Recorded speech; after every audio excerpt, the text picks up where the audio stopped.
Subscribe करें और bell दबाएं ताकि कोई खबर रह न जाए।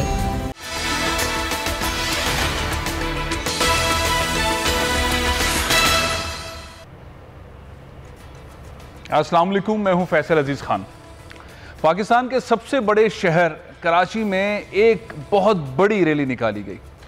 अब रैली तो वैसे निकलती रहती है कराची में, जमात इस्लामी भी निकालती है, बहुत सारी सियासी जमातें और भी निकालती हैं और वो हकूक़ की बात कर रही होती हैं। वो कुछ इस तरह का नैरेटिव होता है कि सिंध हुकूमत परफॉर्म नहीं कर रही है, नौकरियों के अंदर पानी मुहैया नहीं हो रहा है, सड़कें ठीक नहीं हैं, वो बजट उस तरह से नहीं लग रहा। तो ये रेगुलर बेसिस पे आज भी जमात इस्लामी की रैली है।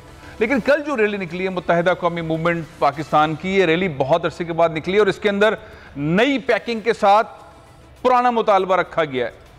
नई पैकिंग, जनूबी सिंध सूबा, नई पैकिंग के साथ वो मुतालबा रखा गया है और आइन का हवाला देते हुए कहा गया है कि पूरे पाकिस्तान में इंतजामी सूबे बनाए जाने चाहिए। ये एक ऐसा नाजुक मामला है जिसके ऊपर लोग जज्बाती हो जाते हैं। लोग बहुत खतरनाक हद तक पाकिस्तान के अंदर, खास तौर पे सिंध के अंदर, एक ऐसे नैरेटिव पे आ जाते हैं कि ये मुमकिन नहीं है, ये बिल्कुल मुमकिन नहीं है। अगर ये बिल्कुल मुमकिन नहीं है तो आइन के अंदर क्यों है? ये बहुत बड़ा सवाल है जो कल एमक्यूएम ने उठाया है। अब दूसरा मामला ये है कि एमक्यूएम इतने अरसे स्लीपिंग जोन में रहने के बाद अचानक से क्यों इस मुतालबे पर आ गई? भाई किसी ने आपको कहा है कि अब टाइमिंग हो गई है, बजट पास हो गया है, अब टाइम आने वाला है, 2 साल के अंदर इंतखाबात हैं, तो अब आप ज़रा मुतहरिक हो जाएं, तो कैंपेन चलाएं, लोकल गवर्नमेंट इलेक्शन भी हो सकते हैं, बाकी मामला भी हो सकते हैं। तो एमक्यूएम को किसी ने जगाया है। एमक्यूएम स्लीपिंग मोड में थी और पीटीआई के साथ बहुत ही ज़बरदस्त मूड के अंदर वफाक में चल रही थी।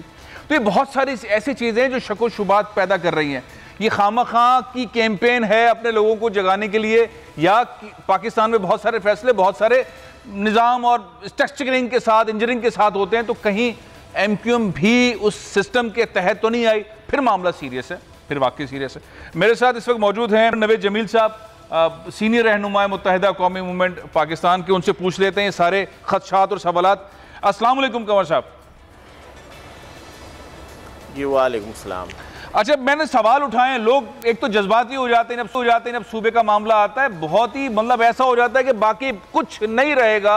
अगर आपने सूबे की बात की, आप नए पैकिंग के अंदर लेकर आ गए इस मामले को, आपने बोला भाई महाजिर सूबा नहीं, फलाना सूबा नहीं, जिना सूबा नहीं, ये नहीं, वो नहीं, पता नहीं क्या, और उसके बाद आपने कहा नहीं भाई जनूबी सूबा है, जनूबी सिंध जो है सूबा है। तो वो सिंध का लफ्ज लगा के अब लोगों का उतना प्रेशर नहीं आया, नाराज अब भी हैं वो, लेकिन आपने सिंध का नाम साथ रखा है। देखिए तो, जी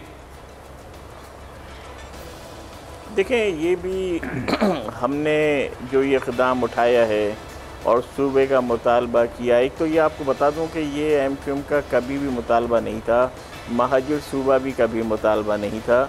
ये तो पिछले साल एमक्यूएम ने पहली मरतबा अपने प्रोग्राम में ये शामिल किया है कि सिंध में एक और नए सूबे की ज़रूरत है।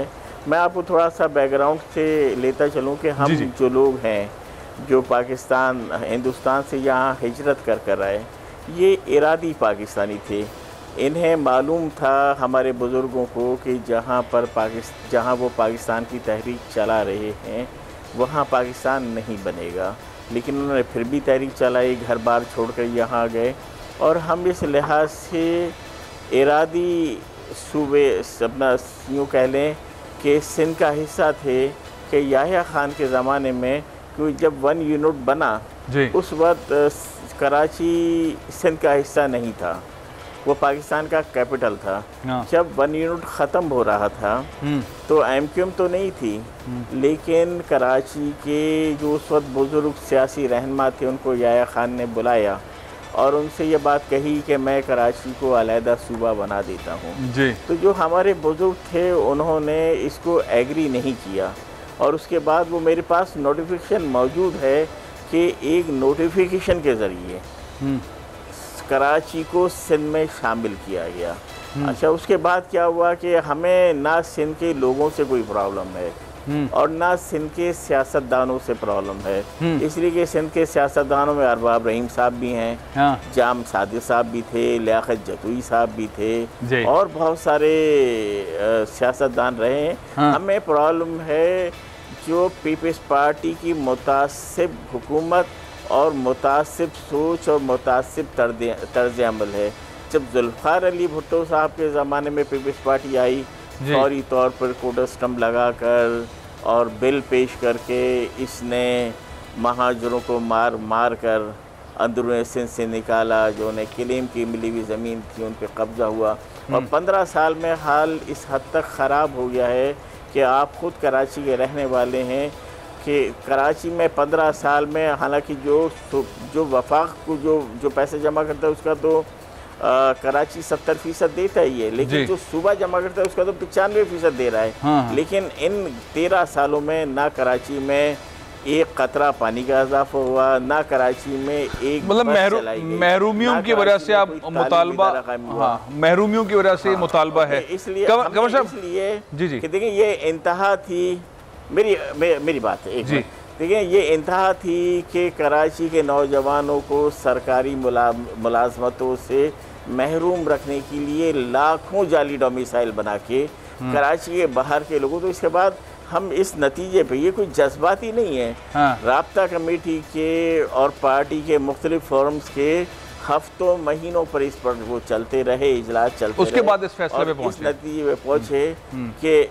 कि हम इस पहुंचे कि अब ये चूँकि भुट्टो साहब ने ही बुनियादी तौर पर सिंध को तकसीम कर दिया था अर्बन सिंध में, रूरल सिंध में, लेकिन अर्बन सिंध का कोई इंतज़ाम नहीं था, तो लिहाजा अब अर्बन सिंध के लोगों के हुकूक पर डाका डाला जाता रहा। Welcome back. सूबे बनने चाहिए पाकिस्तान में, आइन इजाज़त देता है, इस पे नफरत क्यों होती है? वो इख्तलाफ राय के साथ बैठकर बात क्यों नहीं हो सकती? मुत्तहिदा कौमी मूवमेंट ने मुतालबा किया है और सियासी जमातें भी इसके ऊपर बात करती रही हैं, चूँकि वो समझती हैं, जैसे जमात इस्लामी है, PSP है और जमातें, PTI भी सिंध के अंदर समझती है कि पाकिस्तान पीपल्स पार्टी डिलीवर नहीं कर रही है और कुछ रुकावटें आइनी ऐसी मौजूद हैं या कुछ सियासी रुकावटें ऐसी हैं जो आगे नहीं बढ़ने दे रही। डॉक्टर फारूक सत्तार मुत्तहिदा कौमी मूवमेंट के सीनियर रहनुमा हैं, तंजीमी कमेटी उसके सरबराह हैं। अस्सलाम वालेकुम डॉक्टर साहब। वालेकुम अस्सलाम। सूबा बनना चाहिए, नहीं बनना चाहिए, लेकिन इससे ज़्यादा बड़ा सवाल ये है कि ये इतने सारे धड़े जो मुत्तहिदा कौमी मूवमेंट के, ये एक प्लेटफॉर्म पे होने चाहिए या नहीं?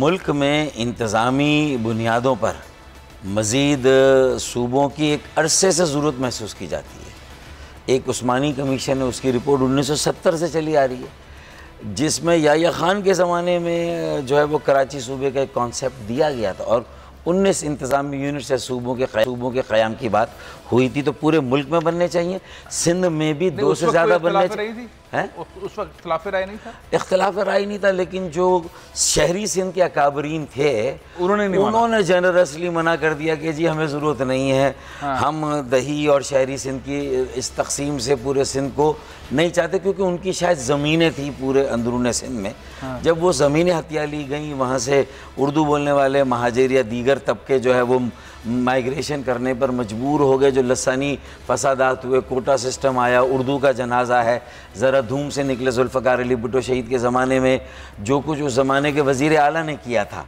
तो वो सारी चीज़ें फिर बाद में उनको शायद ये ख्याल आया कि नहीं, उन्हें इस तहरीक से पीछे नहीं हटना, इस ऑफ़र को कबूल करना चाहिए था।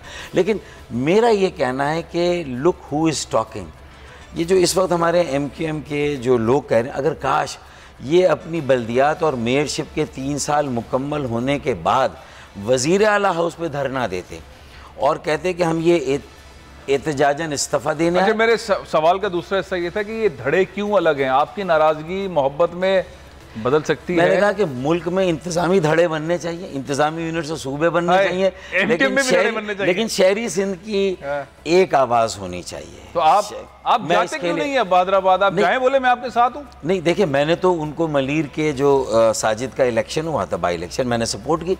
उसमें सारे जो मेरे साथ मेरी बेटियां बहनें पोलिंग एजेंट बनी, मैंने तो अनकंडीशनल सपोर्ट की। आफाक अहमद के पास जाएं, उनसे बोले मैं आपके साथ हूँ। देखिए मेरे ख्याल में मेरा कहीं ना कहीं बहुत सारे लोगों से राब्ता है, मुस्तफा कमाल से भी है, उनके लोगों से है, कहीं ना कहीं है। ये तो आपके साथ काम करते रहे, इनके साथ ये देखिए ईगो है, ये कहाँ से लेकर आए? मुस्तफा कमाल की ईगो, आफाक अहमद की ईगो, आपकी ईगो, खालिद मकबूल सिद्दीकी की ईगो, आमिर खान की ईगो, मेरी ईगो नहीं, मैं क्या कह रहा हूँ, अमीन उल हक की, ये ईगो कहाँ से आई है इतनी सारी? ऐसी की तैसी हो गई है सिंध की और सब ईगो लेके चल रहे हैं। देखें आपको मैं दस्तयाब हुआ तो आपने सारा, मैं आप तो सबसे सीनियर एमक्यू पाकिस्तान बनी तो जो देख थी वो आपके सर पर थी ना। मेरी बात सुने, मैंने तो ये कहा कि पहले बल्दियाती इख्तियारात की लाल, वो जो है वो लाल बत्ती ट्रक की उसके पीछे लगाया। अब सूबे की, मैं सूबे के क़याम, मेरे नज़दीक तो बड़ा डॉक्टर साहब, मेरे नज़दीक तो बड़ा कंफ्यूजन ये है कि जितने सारे धड़े हैं ये हो सकते हैं या नहीं। उसी पर जब बानी एमक्यू फारिग हुए तो जो सारा मलबा के हैं या सारे हार के हैं या हलीम की देख के हैं वो आपके सर पर थी, आप संभाल नहीं सके, गिर गई देख।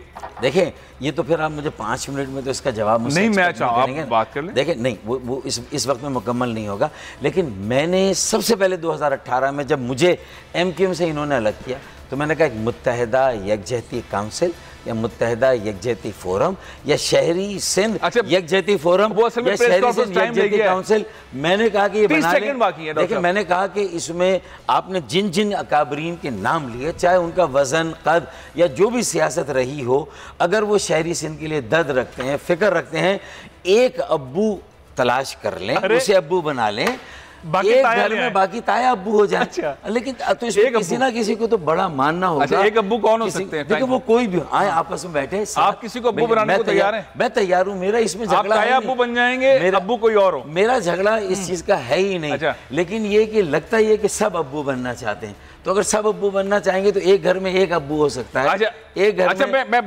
बिल्कुल चंद सेकंड रह गए, खालिद मकबूल सिद्दीकी अब्बू बन सकते हैं?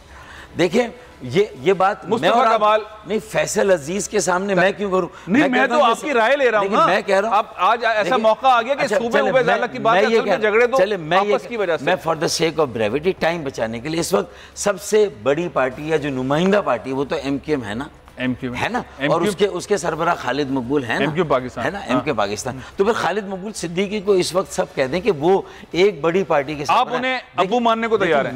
मैं कह रहा हूं कि उन्हें सही या गलत, अगर आज वो अब्बू हैं तो उन्हें अब्बू मानना होगा। अच्छा, मैं कर रहा हूं। बहुत बहुत शुक्रिया, बहुत बड़ी बात है। असल में डॉक्टर कहती है, असल मामला ये है कि सूबा बने नहीं बने ये एक अलग मामला है, लेकिन मुत्तहिदा कौमी मूवमेंट के जो इतने सारे बंटवारे हैं वो किसको अब्बू मानने को तैयार है, लफ्ज़ भी डॉक्टर साहब ने इस्तेमाल किया, वो खालिद मकबूल सिद्दीकी को कहते हैं कि मैं अब्बू मानने को तैयार हूँ और ख़ुद ताया अब्बू बनने को तैयार हूँ। प्रोग्राम ये ख़त्म कर रहा हूँ, इंशाल्लाह अगले हफ्ते फिर मुलाकात होगी। इजाज़त दीजिए, पाकिस्तान जिंदाबाद।